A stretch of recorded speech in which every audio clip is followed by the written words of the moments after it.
Chers amis, l'Évangile nous enseigne que Jésus, fatigué par la route, a soif et faim, tandis que ses disciples vont à la ville acheter de quoi manger. Il fait la rencontre près du puits d'une femme de Samarie. Normalement, cette rencontre ne devrait pas avoir lieu parce que les Juifs et les Samaritains s'évitaient. En effet, les Juifs considéraient les Samaritains comme impurs.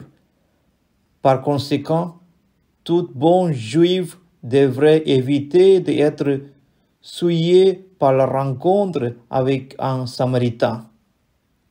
Non seulement Jésus fait la rencontre avec une Samaritaine, mais encore il va jusqu'à lui adresser cette demande: « Donne-moi à boire ». La Samaritaine, tout étonnée de l'attitude de Jésus, dit: « Mais comment toi, qui es juive, tu me demandes à boire, à moi, une Samaritaine ?» Quand Jésus demande à boire à la Samaritaine, un dialogue s'établit et aussitôt Jésus qui demandait à boire devient celui qui offre à boire. En effet, Jésus dit: « Si tu savais les dons de Dieu, si tu connaissais celui qui te dit « Donne-moi à boire », c'est toi qui lui aurais demandé, et il te donnerait l'eau vive. » Aujourd'hui, avec cette femme de Samarie, Jésus engage au puits une conversation qui va d'abord de la soif physique vers une autre soif spirituelle. La soif de sens, soif de lumière et de vie intérieure. Cette femme est à la recherche d'une eau qui non plus désaltérerait le corps, mais le cœur, l'esprit et l'âme. Et nous passons tranquillement d'un niveau à l'autre. Jésus qui apparaît finalement comme disposant pour elle et pour nous d'une eau insoupçonnée, étant lui-même la source où puiser l'eau vive capable d'assouvir nos soifs les plus profondes.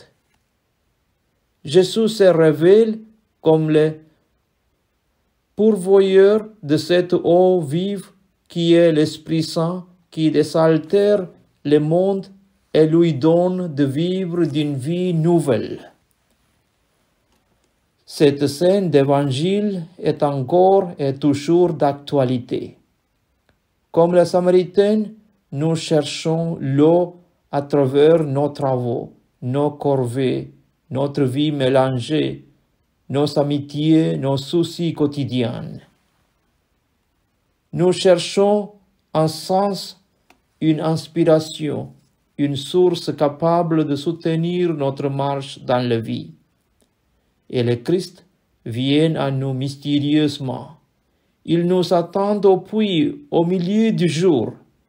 Il entame un dialogue avec nous. Sa parole nous instruit.